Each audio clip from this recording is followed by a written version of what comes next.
90 के दशक में धूमकेतु की तरह उभरे थे हेमंत, जिन्होंने अपनी तमाम कविताओं में और अपने मिजाज में एक संघर्षमय काव्य यात्रा तय की, जो यथार्थवाद से आधुनिकतावाद तक सहज चलती चली गई।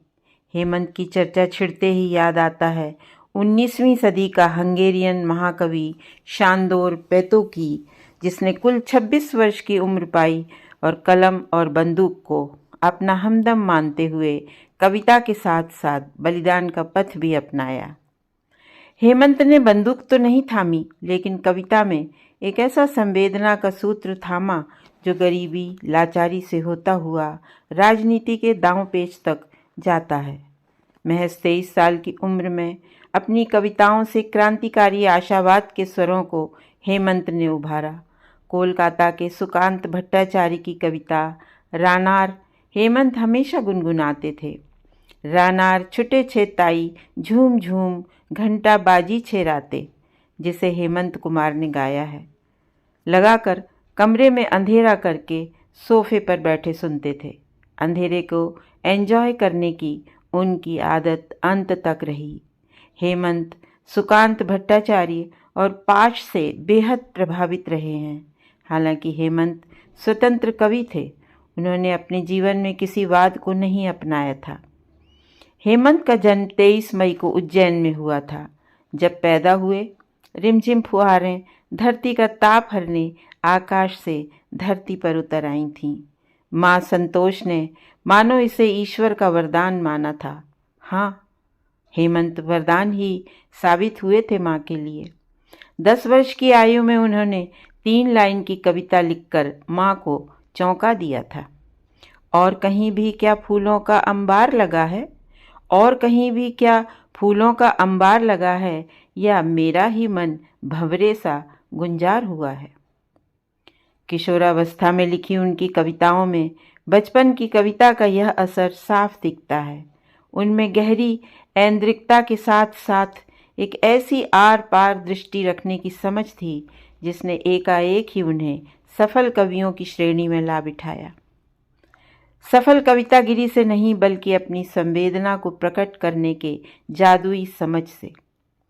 प्रकृति के अलस सौंदर्य का चित्रण करते करते वे अचानक जीवन के कटु यथार्थ को उकेरने लगते हैं। ऐसा लगता है मानो कोई फटे हाल मालिन पंख भूमि पर कदम जमाए डाली से फूल चुन रही है। प्रकृति को उन्होंने बहुत नज़दीक से समेटा है।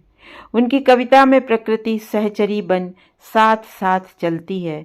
फिर भले ही हेमंत उसे यथार्थ की कठोर धरती तक घसीट लाएं, उनकी कविताओं में जो काव्य अनुभवों का विशाल विस्तार दिखाई देता है, उसे बिना किसी संकोच के सामयिक विश्व कविता के स्तर का माना जा सकता है। इस विस्तार में वे दृढ़ता से पैर जमाए हुए हैं।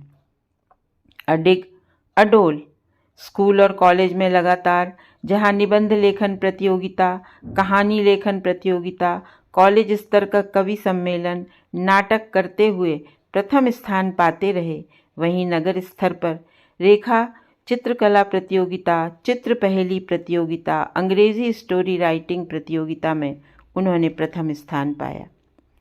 प्रादेशिक स्तर पर मराठी शिक्षक संगठना द्वारा आयोजित मराठी भाषा की लिखित प्रतियोगिता में उन्हें प्रथम स्थान मिला। क्रिकेट उनका पसंदीदा खेल था। इतनी बहुआयामी प्रतिभा के बीच वे गालिब, फिराक और निदा फाजली की गज़लें तन्मय होकर पढ़ते। हेमिंगवे, कीट्स, बायरन, शेक्सपियर के साथ साथ कालिदास, बाणभट्ट भी पढ़ते रहे, लेकिन कबीर ने उन्हें मथ डाला था। कबीर को उन्होंने अपने जीवन का आदर्श बना लिया था, और इसका उदाहरण है उनकी कविताएं, जिनमें वह जीवन जीते हुए मृत्यु को कभी नहीं भूले। यह वह समय था जब मुंबई सांप्रदायिक दंगों की त्रासदी झेल रही थी। मुंबई में एक साथ कई जगह बम विस्फोट होने के बाद उसकी तेज रफ्तार जिंदगी में दहशत समा गई थी। अखबारों में वह सब नहीं छपता था जो हो रहा था। हेमंत कसमसा उठे। उनकी भावनाओं ने उन्हें रिपोर्टर, पत्रकार बना दिया। वे दैनिक अखबार संध्या लोकस्वामी के लिए रिपोर्टिंग करने लगे, लेकिन इतने से भी चैन कहाँ हेमंत को। उनकी गतिविधियां पत्रकारिता से बढ़कर कविता के क्षेत्र में उथल पुथल करते हुए एक तीसरे रास्ते को अपना रही थीं और वह रास्ता था नेत्रहीनों के कल्याण का। इसके लिए उन्होंने मिलेनियम 21 नाम से इवेंट कंपनी स्थापित की और नेत्रहीनों के नाम अपना पहला कल्चरल प्रोग्राम संपन्न करने में जुट गए। गायक पंकज उधास से उन्हें कार्यक्रम की तारीख भी मिल चुकी थी। वे विलक्षण प्रतिभा संपन्न व्यक्ति थे। हेमंत ने लिखा था, आओ आओ मेरी प्रिय, मुझे रांझे, पुन्नू और महिवाल का धर्म निभाने दो, मिट जाने दो मुझे। आओ जीवंत करो मेरे मिटने को, उठो और जियो, हाँ मुझे जियो। और हेमंत मिट गए। हेमंत ने लिखा था, हाँ तब यह अजूबा ज़रूर होगा कि मेरी तस्वीर पर होगी चंदन की माला और सामने अगरबत्ती जो नहीं जली मेरे रहते। इस कविता ने प्रश्न चिन्ह लगा दिया। क्या हेमंत को अपनी मृत्यु का पूर्वाभास था? इसी दौरान वह इस्कॉन से भगवत गीता का अंग्रेजी अनुवाद खरीद कर लाए थे और उसे देर रात तक पढ़ते रहे थे। क्या यह भी आत्मा के रहस्य को जानने की एक पहल थी? हेमंत ने कबीर की वाणी सच कर दी। खुद रोते हुए आए इस दुनिया में, लेकिन जाते हुए सबको रुला ही नहीं गए, हिला भी गए। हेमंत के जाने के बाद सभी पत्रिकाओं में तथा अखबारों में उनकी कविताएं प्रकाशित कर उन्हें श्रद्धांजलि दी गई। उनकी तमाम कविताओं को एकत्रित कर उनका एकमात्र संग्रह प्रमिला वर्मा के संपादन में प्रकाशित हुआ, मेरे रहते। इस संग्रह में 50 कविताएं हैं तथा उतने ही उनके बनाए रेखा चित्र। उनकी स्मृति को चिरस्थायी बनाए रखने के लिए हेमंत फाउंडेशन की स्थापना हुई।